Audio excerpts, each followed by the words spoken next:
Yes, we are live now. Hello friends, this is Imanshi and welcome to Let's Learn. Hopefully आप सभी बढ़िया होंगे, मस्त होंगे, जबरदस्त होंगे. सभी को गुड इवनिंग, नमस्कार, राम राम, सत श्री अकाल, अस्सलाम वालेकुम. What you feel connected with. Start करेंगे, समझेंगे. आज पेपर 1 और पेपर 2 दोनों हो चुके हैं. आपका सीटेट का एग्जाम अगस्त वाला, और इसकी आंसर की हम कहें मोस्ट एक्यूरेट जो है चाइल्ड डेवलपमेंट एंड पेडागोजी को हम डिस्कस करेंगे. पहले मैंने सोचा था पूरा पेपर डिस्कस कर लेते हैं, और ऑलमोस्ट 4 सब्जेक्ट में कर भी चुकी थी सॉल्व.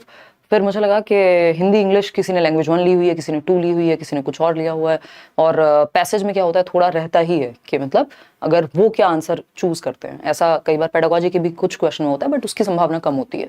तो फाइनली अभी मैंने यही कंक्लूजन निकाला है कि सिर्फ सीडीपी डिस्कस करते हैं पेपर 1 और पेपर 2 का, जो कि 99.9% या 99% तो एटलीस्ट रहता ही है. एक आध क्वेश्चन में कभी कभार हो जाए तो हो जाए, वो इतना ईश्वर नहीं बनना चाहिए कि बिल्कुल होता है. जनरली हर साल ऐसा ही होता है कि 30 में से 30 क्वेश्चन वही आते हैं ऑफिशियल आंसर की में, बट फिर भी संभावना हमेशा रखनी चाहिए.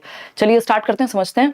और ये 30 क्वेश्चंस फटाफट से. पेपर अगर हम देखें, आज का जो पेपर है हम उसको एक कहेंगे मॉडरेट पेपर है. जनरली वैसे अगर हम देखें, जब भी बात होती है मेरी आपसे, तो मैं यही कहती हूँ कि पेपर एक हिसाब से ही बनाया जाता है, जिसमें कुछ क्वेश्चंस मॉडरेट रहेंगे, जिसमें कुछ क्वेश्चंस जो हैं आपके इजी रहेंगे, कुछ क्वेश्चंस डिफिकल्ट भी रहेंगे. तो अगर आज का पेपर देखें तो ऑनलाइन और ऑफलाइन का मिक्सचर जैसा है. थोड़ा सा लेंदी है, लैंग्वेज का काफी प्रयोग किया गया है, जो थोड़ी सी लेंदी है लैंग्वेज, बट ईवीएस में भी कुछ क्वेश्चन साइंस वाले डाल दिए हैं, जो कि इनका नेचर ही बन गया 4-5 क्वेश्चन. इसके अलावा पेडागोजी एकदम ठीक है, बाकी क्वेश्चन एकदम ठीक हैं. तो कहेंगे कि जिन्होंने तैयारी अच्छे से की है, रट्टाफिकेशन से मामला चलेगा नहीं, है ना. तो स्टार्ट करें आज का सेशन फटाफट से. और इसके बाद आपका 10:15 पे है पेपर 2 का सेशन, आज ही इसको फटाफट से कर लेंगे. सीडीपी करानी होती तो मैं कब का आपको खत्म करा चुकी होती, बट मेरा मूड था पूरा पेपर कराऊं. फिर अंत तक जाते जाते लैंग्वेज वाले सेक्शन को देख के मैंने सोचा नहीं, सिर्फ सीडीपी करते हैं, क्योंकि उसमें संभावना रहेगी. और आप लोग भी फिर जब तक आंसर की नहीं आएगी परेशानी रहेंगे, तो अगले 10 से 15 दिन में आई जाती है आंसर की, तो वो उसके लिए थोड़ा सा इंतजार करेंगे, क्योंकि लैंग्वेज थोड़ी सब्जेक्टिव होती है. आधा अधूरा करके कोई फायदा नहीं है. क्वेश्चन नंबर 1 देखिएगा फटाफट से. ये पेपर 1 है सीडीपी. अगर हम देखें क्वेश्चन नंबर 1 में, तो as per Lev Vygotsky dash, कोई इन्होंने ना एनसीएफ पूछा, ना एनईपी पूछा, ना आरटीई, है ना, उस तरह के क्वेश्चंस हैं ही नहीं इस बार अगर आप देखेंगे. तो अगर हम देखें as per Lev Vygotsky dash plays a significant role in development of conceptual abilities, तो हमें पता है कि स्टैंडर्डाइज्ड करिकुलम को ये कभी नहीं मानेंगे. पीयर कोलैबोरेशन, देखो यहाँ सोशल आइसोलेशन लिखा था, जिसने रट्टे लगाए होंगे उसने ये फटाक से लगा दिया होगा. सोशल इंटरेक्शन लिखा होता तो आंसर सही था, बट आइसोलेशन का मतलब हो गया समाज से अलग कर दो बच्चे को, जो कि गलत है. तो पीयर कोलैबोरेशन, जहां बच्चा समाज में सीखेगा, ग्रुप में सीखेगा. टेंजिबल रिवॉर्ड और पनिशमेंट की बात करते ही नहीं है ना वाइगोस्की ना पियाजे. ये अगर आपने सारे सेशंस अटेंड किए किसके, जो क्वेश्चन की सीरीज थी या फिर चैप्टर वाइज या मैराथन भी देखिए, तो दिक्कत आपको नहीं हुई होगी. देखिएगा लेकिन एक बात याद रखिएगा, अभी ना थिंकिंग बेस्ड है पेपर पहले से ज्यादा, कि आपको दिमाग लगाना पड़ेगा, है ना, पढ़ते समय. देखिएगा, 4-year-old Aparna says that a button is alive. 4 साल की बच्ची अपर्णा कहती है भाई बटन जिंदा है. क्या है ये? एनिमिस्टिक थिंकिंग शो कर रही है बच्ची, ठीक है ना. क्या है ये? सजीववाद या जीववादी चिंतन है. C option is the right answer. उसमें भी सी था जो फर्स्ट वाला था. आगे बढ़ेंगे, थर्ड क्वेश्चन देखिए. वाइगोस्की से एक और क्वेश्चन. लेव वाइगोस्कीज थियरी इनर स्पीच के बारे में क्या कहती है? उधर लिखा हुआ है आंतरिक वाक. तो अगर हम देखें, is a way for children to regulate their own thinking. देखिए, अगर ये inner speech, silent inner speech की बात कर रहा होता तो फिर ऑप्शन हमें उस तरह से दे दिया जाता, लेकिन इसमें ऑप्शंस उस तरह से हैं ही नहीं कि साइलेंट इनर स्पीच की बात हो रही हो. ये बात प्राइवेट स्पीच की ही हो रही है, जिससे आप रेगुलेट कर पा रहे हैं अपने थॉट को. ऐसा बच्चा करता है. एकदम आसान सवाल है, रिपीटेड है. अगर मैं कहूं कॉग्निटिव इमेच्योरिटी नहीं है, मेच्योरिटी अगर उस केस में हो जाता अगर साइलेंट इनर स्पीच पूछा होता. खैर, इसका ऑप्शन ए सही है. बच्चों के लिए अपनी सोच को नियंत्रित करने का एक तरीका है. फोर्थ क्वेश्चन देखिएगा. हार्वर्ड गार्डनर के अनुसार एक फिलोसोफर में कौन सी बुद्धि होती है? ये पता नहीं कितनी बार हमने डिस्कस किया है. इंट्रापर्सनल इंटेलिजेंस होती है फिलोसोफर्स में, और स्पेशल इंटेलिजेंस होती है किसमें? आपके स्कल्पचर यानी मूर्तिकार में, क्योंकि मूर्ति के लिए आपको दिशाओं का ज्ञान जरूरी है, ठीक है ना. तो सिंपल बात. आगे बढ़ेंगे नेक्स्ट क्वेश्चन पे. नेक्स्ट क्वेश्चन क्या है फटाफट से देखेंगे. Question number 5. ये क्या कहता है भाई? ये कहता है which of the following is an example of internal attribution for failure. यानी आप असफलता के लिए आंतरिक आरोपण का एक उदाहरण, यानी बच्चा खुद पे, इंटरनल फैक्टर्स, बाहर नहीं. तो असफलता के लिए जब आप कहें कि मेरे फ्रेंड्स ने डिस्ट्रैक्ट कर दिया, तो ये आउटर है यानी एक्सटर्नल है. आपको इंटरनल ढूंढना है. लो ग्रेड आया है क्योंकि टफ था पेपर, ये सब बहानेबाजी. एक्सटर्नल हो गया. इंटरनल क्या है? I failed the test because I didn't study enough. भाई मैंने उतनी पढ़ाई नहीं की थी पर्याप्त जितनी करनी चाहिए थी, इसलिए फेल हो गया. ये क्या? आंतरिक है ये कारण, बाकी सारे बाह्य कारक हैं. चलिएगा, खैर क्वेश्चन नंबर 6 पर चलते हैं. क्वेश्चन नंबर 6 क्या कहता है? Which of the following is an example of a question that requires students to reflect on their own thinking. यानी एक ऐसे प्रश्न का उदाहरण है जिसमें विद्यार्थी को अपनी सोच पर विचार की आवश्यकता है। तो अगर हम बात करें तो how has your thinking about the use of verbs change since the beginning of the class, यानी कक्षा की शुरुआत से क्रियाओं के उपयोग के बारे में आपकी समझ पहले से कैसे बदली है।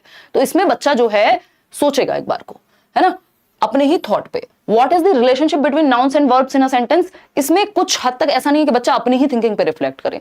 तो एक के साथ मैं यहां जाना ज्यादा पसंद करूंगी। आगे बढ़ेंगे क्वेश्चन नंबर 7 पर।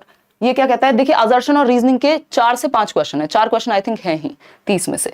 अगर हम बात करें तो ये कहते हैं एक असर्शन जो ऑनलाइन में भी आना शुरू हुआ था ऑनलाइन से, अभिकथन और कारण। अभिकथन क्या है, at a very early age girls in most cultures across the world choose dolls as toys while boys prefer to play with the cars। बहुत कम उम्र में दुनिया भर में अधिकांश संस्कृतियों में लड़कियां गुड़ियों के खिलौनों के रूप में चुनती हैं, जबकि लड़के कारों के साथ खेलना पसंद करते हैं।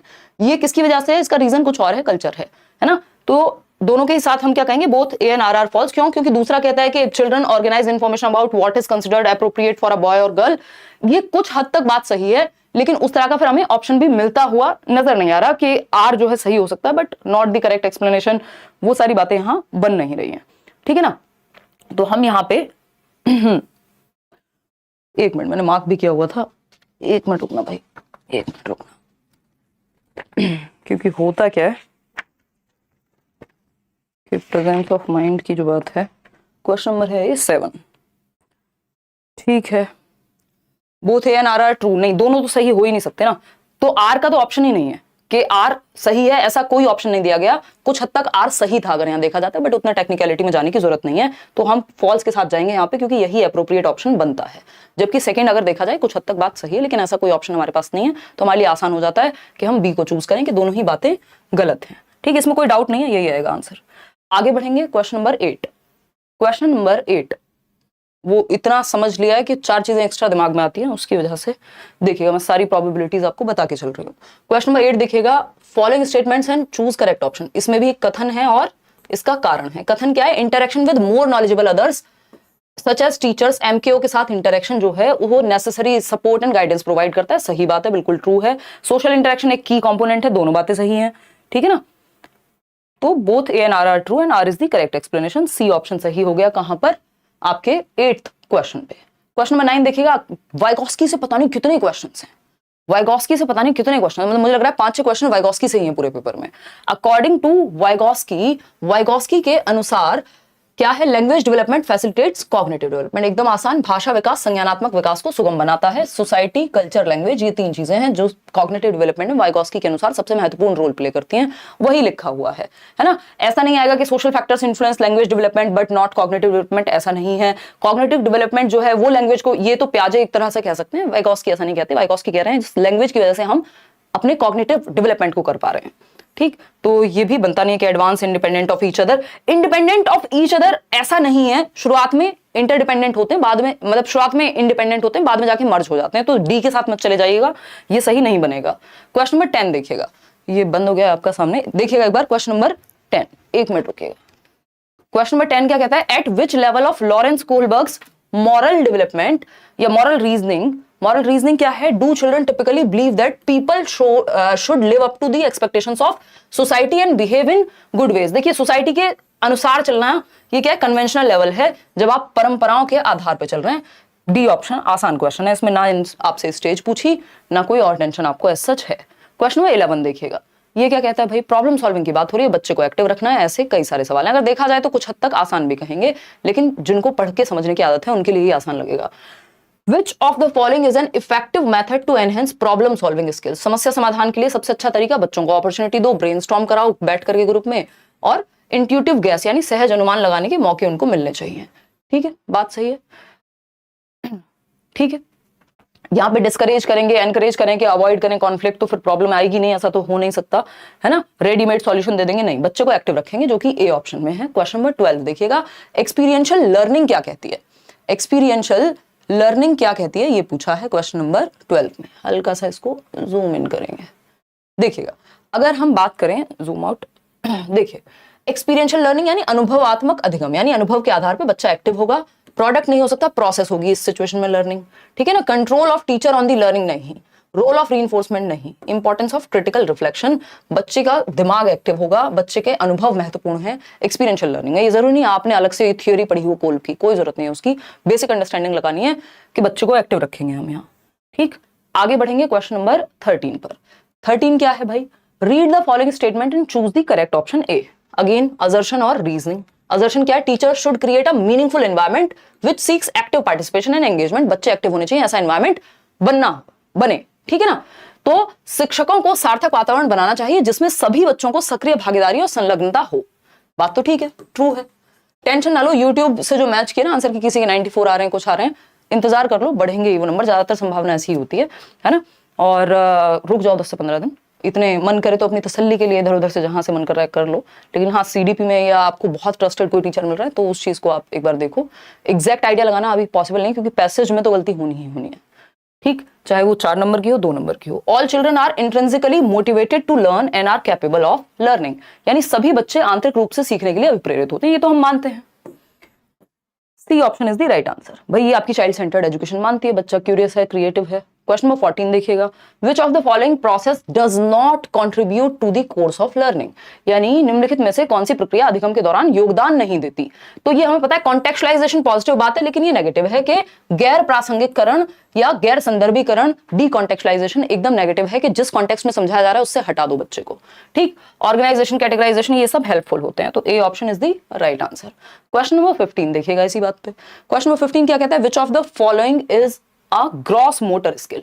ये भी एग्जांपल हमने बहुत बार डिस्कस किया है, जो सेम पूछा है, स्थूल गतिक कौशल, बड़ी मांसपेशियों का इस्तेमाल, जीएफ से याद कराया था, ग्रॉस और फाइन मोटर स्किल्स। ठीक है, निटिंग में आपकी फाइन मोटर स्किल्स हैं, क्योंकि आप कढ़ाई बुनाई कटाई इन सब में फाइन मोटर। स्विमिंग में ये कई लोगों को कंफ्यूजन रहता है कि क्योंकि आंखों का भी इस्तेमाल होता है तैरने में, लेकिन हमें पता है कि बिना हमारे आर्म्स के, यानी हमारी बाहों और पैरों के, यानी हमारी टांगों के इस्तेमाल के बिना काम चलेगा नहीं, स्विमिंग नहीं कर पाएंगे। तो मुख्य रूप से ग्रॉस मोटर स्किल का उदाहरण होती है स्विमिंग। आगे बढ़ेंगे, क्वेश्चन नंबर 16 देखेंगे फटाफट से। Physical growth and development follow the dash and dash principles of. देखिए फिजिकल ग्रोथ एंड डेवलपमेंट पूछा है क्योंकि, तो हमें जाना पड़ेगा सेफेलोकॉर्डल एंड प्रॉक्सिमोडिस्टल के पास, बाकी सारे इसके साथ जा नहीं रहे क्योंकि ये फिजिकल ग्रोथ एंड डेवलपमेंट की बात हुई है। ठीक है, तो पहले सर से पैर और ये प्रॉक्सिमोडिस्टल, सी ऑप्शन। क्वेश्चन नंबर 17 देखिएगा एक बार। क्वेश्चन नंबर 17 क्या कहता है भाई, in early childhood growth dash and, ये अच्छा क्वेश्चन बना दिया इन्होंने, in early childhood growth dash and thinking is dash, while in middle childhood growth is dash and thinking is dash। तो अब यहां पे क्योंकि हमारे पास फास्ट का कोई ऑप्शन नहीं है, जबकि अर्ली चाइल्डहुड में आपकी ग्रोथ फास्ट होती है, लेकिन इन्होंने किस एस्पेक्ट में पूछा है, इन्फेंसी से तो धीरे होगी ना, ठीक है ना। तो अगर हम यहां पे देखेंगे तो हम कहेंगे कि हाँ ठीक है जी स्लो होगी। वाइल इन मिडिल चाइल्डहुड कैसी जो थिंकिंग होगी आपकी, समवॉट ईगोसेंट्रिक, बिल्कुल सही बात है।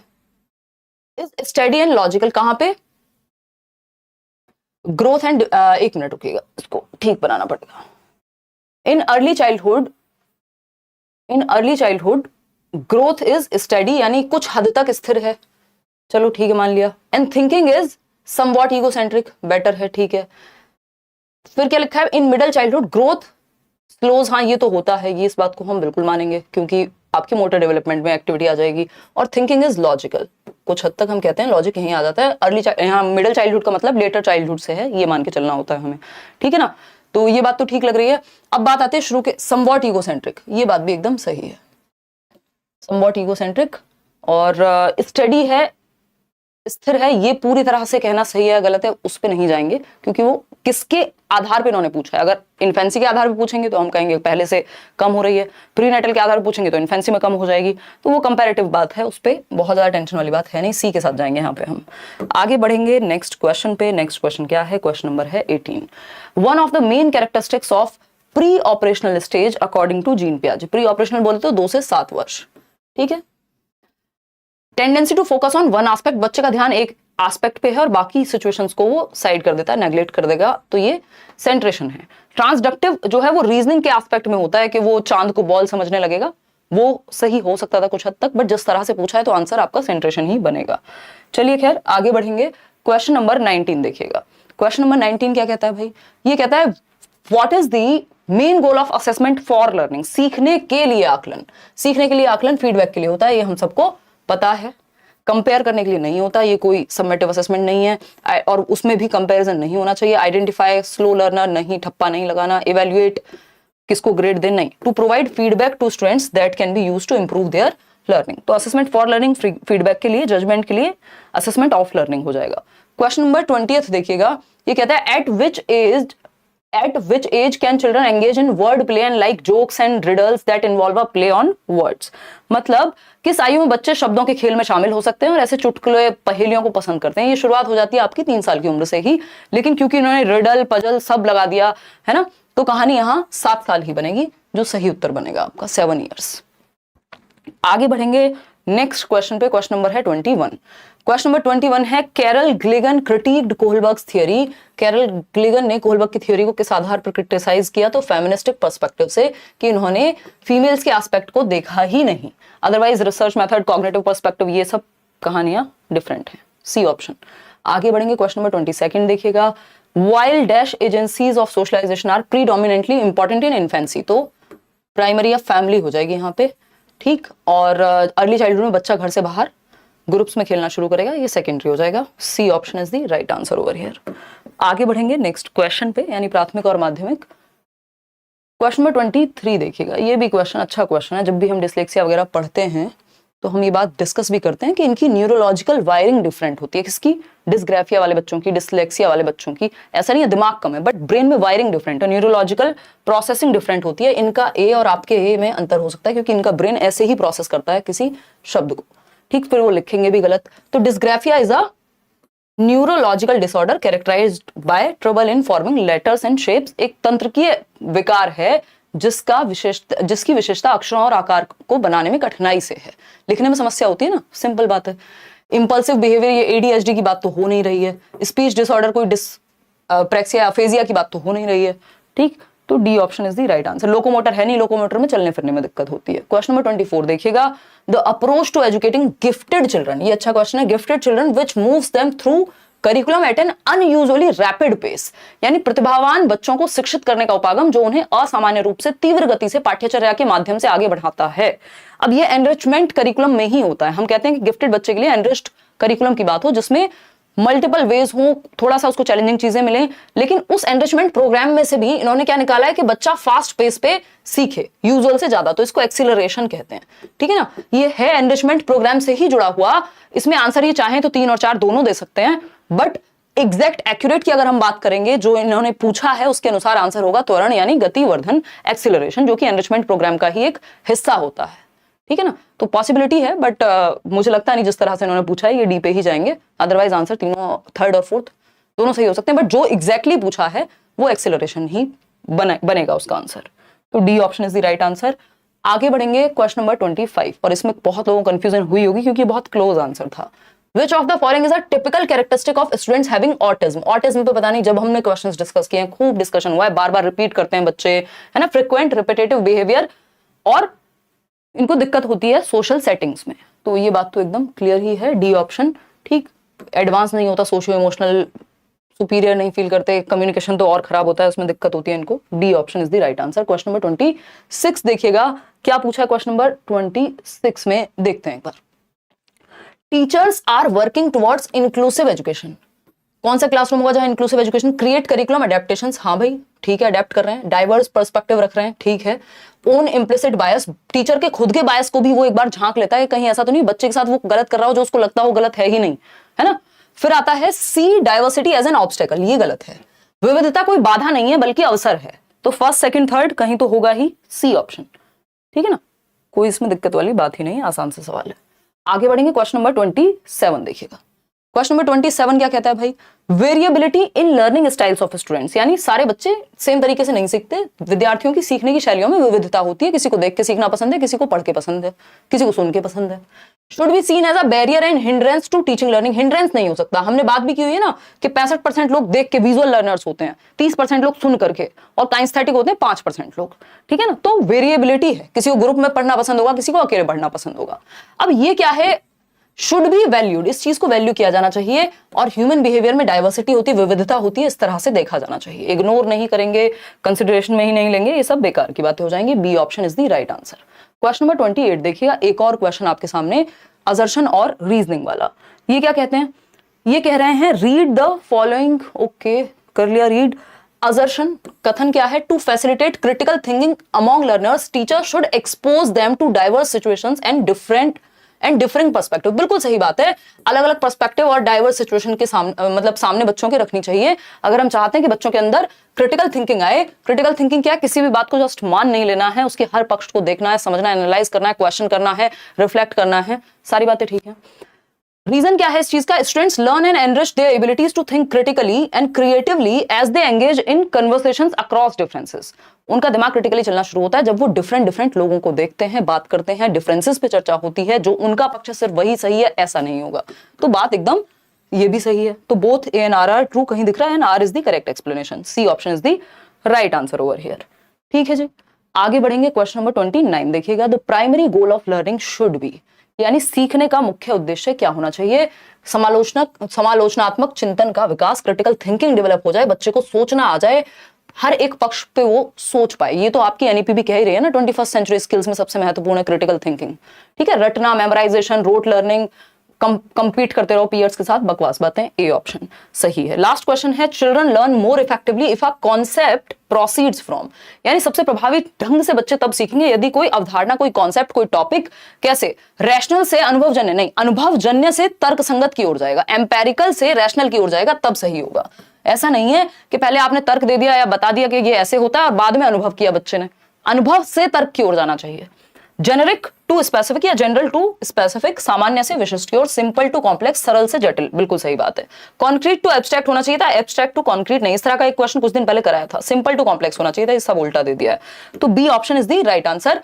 ये थे आपके 30 सवाल। होपफुली आपको ये 30 के 30 सवाल क्लियर हुए होंगे और मेरी बिल्कुल ऐसी उम्मीद है और विश्वास है कि 30 का 30 का आंसर जो है आपको ऐसे ही अपने पेपर में देखने को मिल जाए, जो फाइनल आंसर की आएगी ऑफिशियल, है ना। एक आध क्वेश्चन अगर हो जाए तो हो जाए जिसमें ये कंसिडर कोई और ऑप्शन कर रहे हैं, अदरवाइज मोस्ट एक्यूरेट है, कोई दिक्कत आपको होती नहीं है। सालों साल पुराने भी आप उठा करके देख सकते हैं। आउट ऑफ 30 कितने बन रहे हैं वो आप कमेंट्स में बता देंगे। इसके अलावा देखो, कुछ क्वेश्चंस ऐसे नहीं है कि आपको डायरेक्ट परोस दिए गए हैं, थोड़ा आपको कॉन्सेप्ट से सोचना पड़ा है, इस तरह के क्वेश्चंस दिए हैं उन्होंने। कुछ क्वेश्चंस हैं जो एज इट इज भी हैं। तो चलिए खैर आज के लिए इतना ही रखेंगे। नेक्स्ट मैथमेटिक्स का शायद कल उधर से हो सकता है आपके साथ डिस्कस भी करें, पेपर 1 पेपर 2। बाकी अभी मैंने ये डिसाइड किया है, नहीं तो मेरा प्लान था कि पहले पूरा पेपर ही मैं कराऊंगी आपके साथ। अब पेपर 2 के लिए मिलेंगे 10:15 बजे, सीडीपी डिस्कस करेंगे। आपको कोई डाउट हो, ये पेपर आपको टेलीग्राम पे भी मिल जाएगा। धन्यवाद। बहुत ज्यादा अभी परेशान होने से या बहुत ज्यादा खुश होने से भी अभी कोई वो नहीं, अब आगे के लिए सोचना है। पेपर आपका आज खत्म हो चुका है। Thank you so much. कल मिलते हैं। लाइक शेयर सब्सक्राइब आप करके कमेंट्स में जो भी आपका विचार हो वो आप बता सकते हैं। धन्यवाद। कल नहीं, मतलब अभी 10:15 बजे मिलेंगे।